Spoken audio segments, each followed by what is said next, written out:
Hello and welcome to Rajya Sabha TV. You're watching COVID-19 India Fights Back. I'm Tina Jha. The centre is gearing up for the rollout of COVID-19 vaccine across the country. For 2 days at the beginning of next week, that is on the 28th and 29th of December, a dry run for vaccine administration will be held in 4 states: Punjab, Assam, Andhra Pradesh and Gujarat. Each of these states will plan the mock drill in 2 districts and preferably in 5 different session type settings, such as a district hospital, community health center or primary healthcare center, an urban site, a private health facility and rural outreach. According to the Union Health Ministry, this exercise will enable end-to-end mobilization and testing of the COVID-19 vaccination process, except of course the vaccine. It will check the usage of CoWIN in field environment, the linkages between planning, implementation and reporting mechanisms, identify challenges and guide the way forward prior to the actual implementation. In addition, it will also provide a hands-on experience to the program managers who are associated with the program at various levels.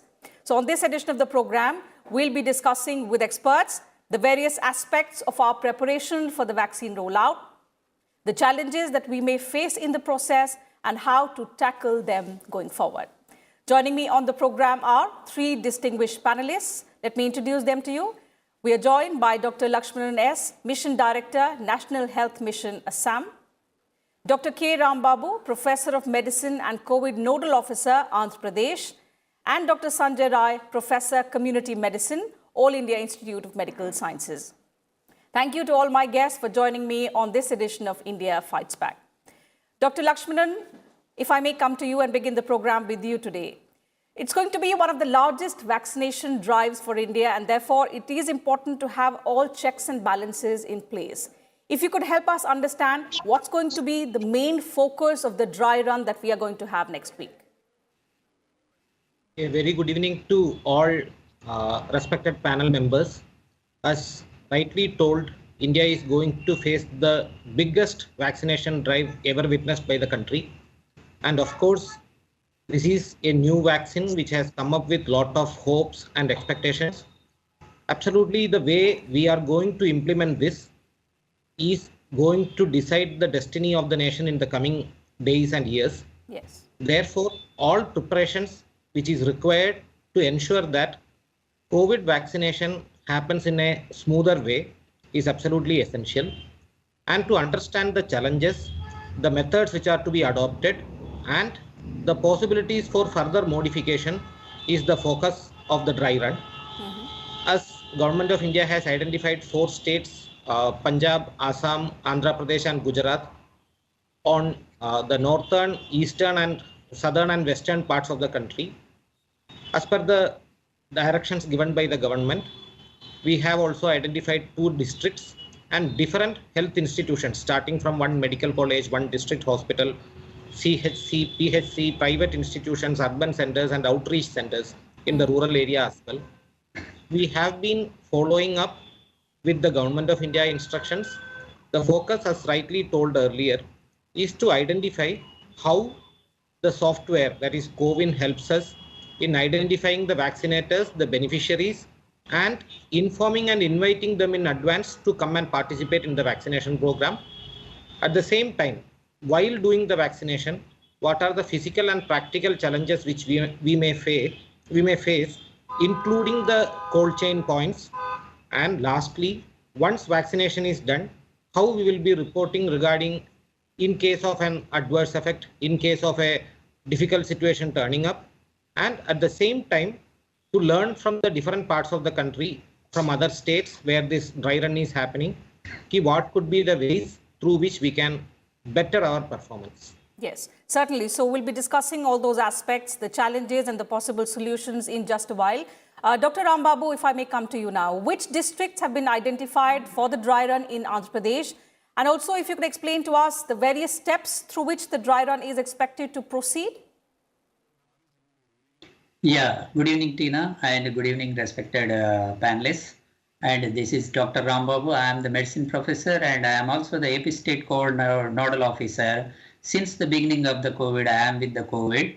So from the 28th January, I became the state COVID nodal officer, and since then till today also I am working.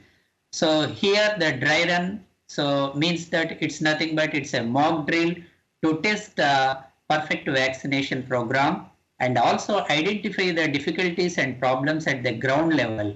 And with this, so we are going to give the guidelines and instructions to the healthcare facilities what the real problems they are facing at the ground level. And also we have to check that so whether the vaccination center is clean or not, and also the preventive measures how they are going, and also see that how they are going to maintain the physical distance of the who are coming for the vaccine. So these are the important things, and also give the feedback to the state government and also the central government regarding the what the difficulties they faced regarding this COVID software or the messages how they are giving. And already Government of India given the training to the 2,360 healthcare facilities, and out of that Andhra Pradesh already 7,000 healthcare facilities are trained regarding this COVID vaccination program. So what is the kind of special training, sir, that has been imparted to all those who have been involved in the implementation process at different levels? Yeah, definitely. So first, most important one is how is our state immunization status is very, very important one. By based on that only, we are able to do the this vaccination program also, along with that what the previous routine regular immunization program is going on. Particularly if you take the Andhra Pradesh, there is a one state regional refrigeration center or the freezing center will be there. Then coming into the 4 regional centers will be there, 1 state center will be there, and also the 13 district centers, and the cold chain points are the 1699, and 17,000 are the ANM or the sub-center point are there. So that means that Andhra Pradesh with the robust immunization status, and it is very easy for us if the 2 to 8 degrees centigrade cold chain maintenance vaccine came, so there is no need to special things so we can do. And particularly what we are doing here is that we identified the Krishna district first for the 28th, and 5 places have been chosen. Just what the Government of India said, that 1 primary health center, 1 urban health center, and 1 high school, and 1 private hospital, and 1 village panchayat are the secretariat. So these 5 are exposed for the 28th, and already trainings are given. So 5 times trainings given to all the healthcare facilities. 1 medical officer will be there at that station, and 4 vaccination staff will be there, and also the specialty doctors will be there to see that any allergic reactions like that. So it's only the dry run, but still, so we are going to keep the specialist doctors at there, and also keep the emergency drugs like adrenaline or decadron or something. So this is especially in nutshell, excluding giving the vaccine. So we are doing everything for the vaccination program to see that how smoothly we can do the vaccination program. Yes. So we're all geared up. We're all prepared for the dry run starting next week. Dr. Sanjay Rai, let me bring you into the discussion now. We've carried out several vaccination drives in the past in our country, and effectively so against a number of diseases. How is this one going to be different? What are the kind of challenges that we are going to face in the process? See, you rightly said that in past also, we have done several drives, like pulse polio immunization is one of the biggest drive we ever had in the past.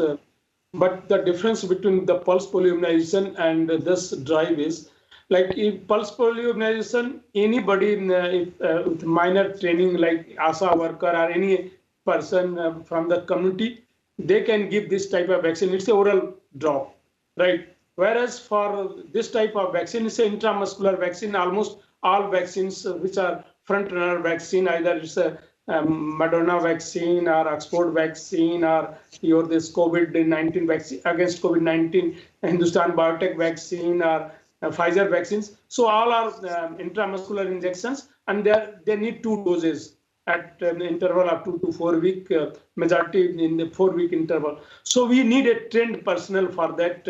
Not even ASA or anybody can give this type of vaccine. So this is the big challenge, how to incorporate trained human resource for this type of vaccine campaign. No doubt, we have even at the outreach sessions for ANMs for our routine immunization program for under 5 children. But still, there are in few states there is a still shortage of our ANMs also. But I can say that the Government of India has taken very proactive steps already. They have prepared the plan how to execute all logistic management. Even they have started training. So all this, so most probably will not face much problem because of this. That we have this type of experience from past also. So there are many this type of experiences we have, but still there are many challenges, and biggest is human resource. Yes. Dr. Lakshmanan, you agree that managing logistics is going to be one of the biggest challenges, and in that aspect, human resource, one of the biggest one? Yes, I absolutely agree to what Dr. Sanjay had told. India as such is one of the leading nations as far as public immunization is concerned. Our various national immunization programs have been running on for a long period of time. Our people are trained in a different way to deliver normal vaccinations. As such, the major changes or major differences between our ongoing vaccination programs and COVID vaccination is that here we have to register each of the vaccination beneficiaries prior to vaccination. Second, during vaccination, we have to make sure that once they are vaccinated, they are kept for observation for half an hour. Each of their adverse reactions are reported online. Generally, during UIP or any other national vaccination program, in case of an adverse reaction, we have standardized protocols for reporting such adverse reactions.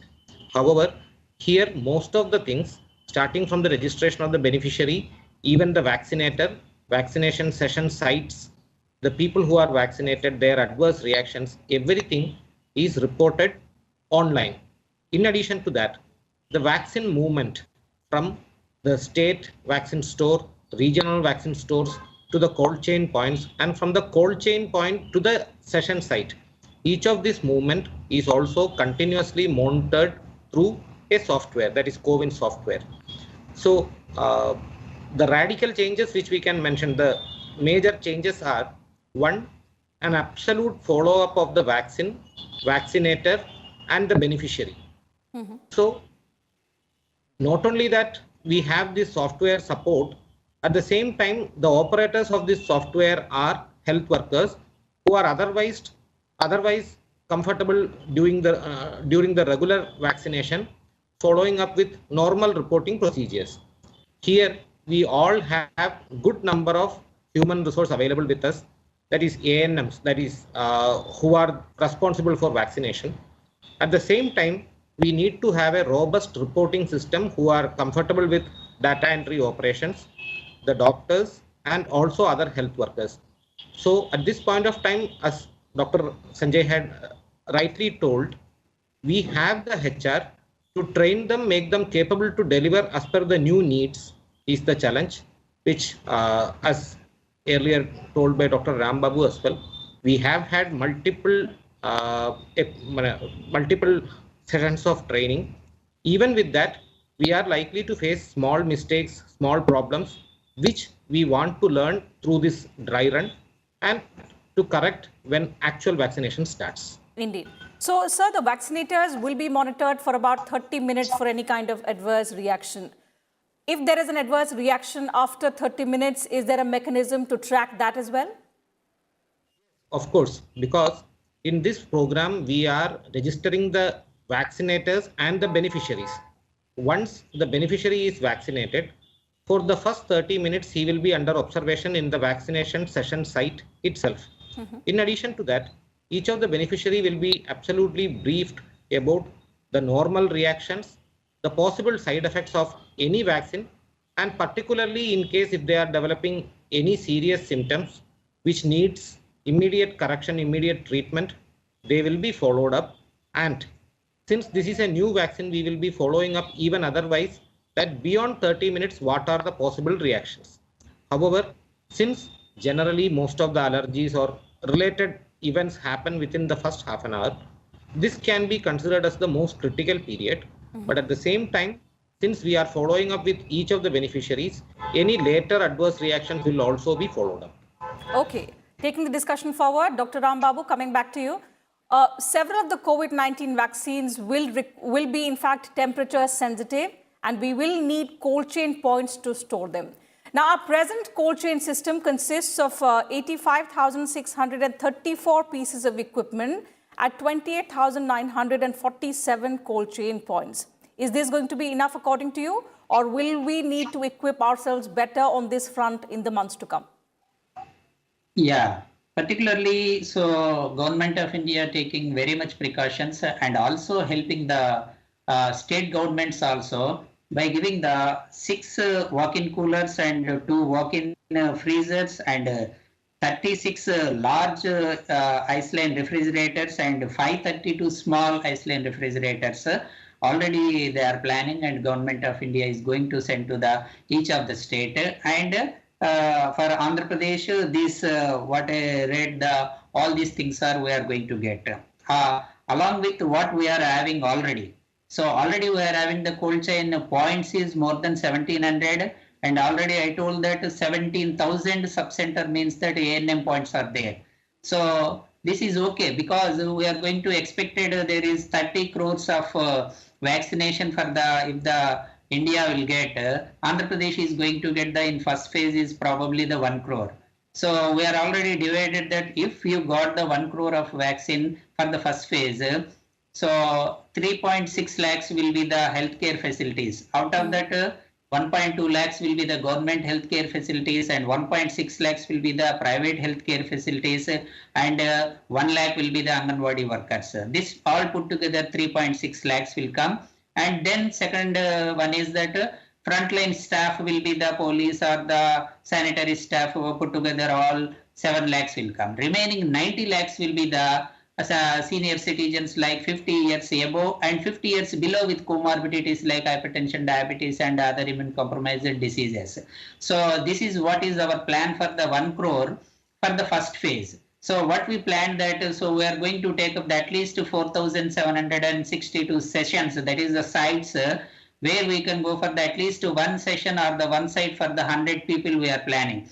If for the waiting period is 30 minutes are there, or if taking the first room is the questionnaire like any allergic reactions or the diabetics or the uncontrolled or anything, so have to take that whether the previously patient is COVID positive or otherwise how many months back so he had that one, any antibodies history is there. So like that we have to take that. So it will take time. So for that practical reasons we may go up to the 70 or 80 people only for the session site. So that's why we are selected for the 4,700 sites. So if you are taken, so we are going to get the per month, probably it may come nearly to the 95 lakhs to the 1 crore it may reach. So that's it. That is what is our plan of going for the, if we got the 1 crore vaccines for the first stage.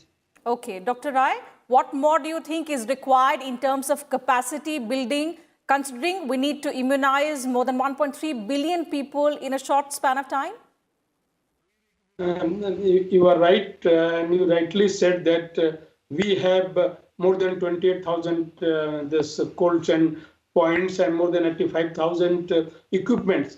But this is not sufficient for even for the first phase, for the first 30 crore population identified by Government of India. Like in first phase, they have identified like healthcare providers almost 1 crore, then 2 crore other frontline workers, and then remaining almost 27 those who are above 50 and less than 50 with comorbid condition.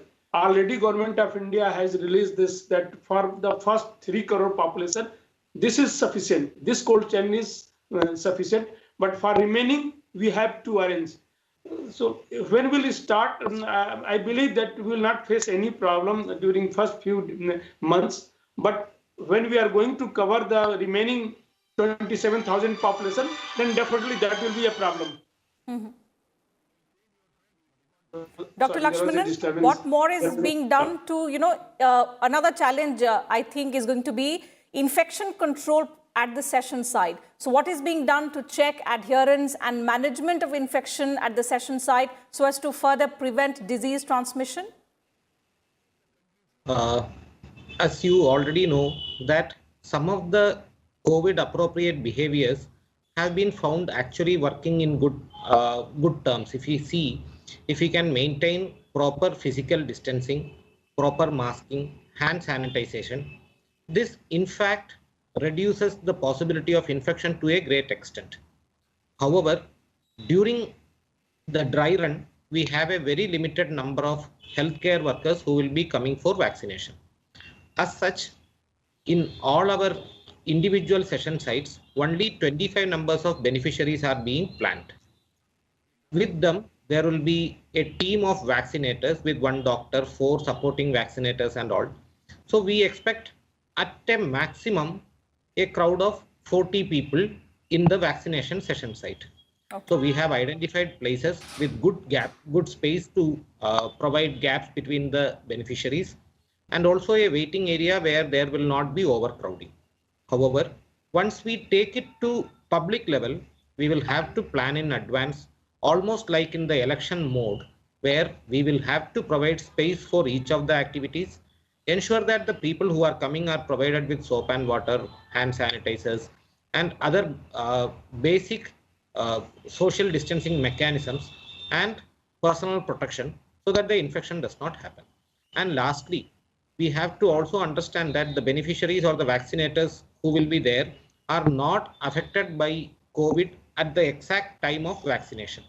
So one of the contraindication for vaccination would be naturally an active COVID patient. For an active COVID patient, he will be under isolation anyway. So we are not expecting or we are not thinking that a positive patient will be vaccinated at this point of time. Otherwise, we will be strictly adhering to the physical distancing norms, hand sanitization and personal hygiene so that infectivity in the sessions are very minimal. Definitely. So a lot of preventive measures are going to be required in order to prevent disease transmission. Dr. Rai, let me take one concluding remark from you. Could vaccine hesitancy among people also be a problem in terms of dry run and going forward when the actual implementation takes place, when a vaccine is available? Getting people to trust the vaccine, how difficult is that going to be? This type of vaccine hesitancy problem was earlier also during Pulse Polio campaign or when polio immunization took place. This was there. Government of India took several steps even that time to remove this. And suppose if this is happening this time also, then definitely based on the reason why this vaccine hesitancy is there. Like that time we identified several reasons. Like few community, they opposed this immunization program, polio immunization program. Then they identified the reason why they are opposing this vaccination campaign, and they took measures. Same thing will happen here also. If there is, definitely there will be, no doubt, all over world, there are some group, they always oppose anything. If you are going to introduce any new thing, so they will oppose. So they will be there. But based on the that situation, the Government of India will take some measures. And I hope that this will not be a major problem in this time. Yeah. Okay. So with that, I'll have to call it a wrap on this edition of India Fights Back. Thank you to all my guests for joining me on the program today and sharing your perspective with us and our viewers. Pleasure having you on the program, sirs. So that's it from us on this edition of COVID-19 India Fights Back. We'll be back same time on Monday now with a brand new edition of the program. In case you missed the television broadcast, you can also watch it on YouTube, and you can also share your feedback with us. And before leaving, I once again appeal to all our viewers to stay safe from the ongoing COVID-19 pandemic. Remember to wear your masks when you step outside, maintain physical distancing, and wash your hands and face regularly. These are simple steps that may help you in beating the ongoing pandemic. Thank you very much for your time.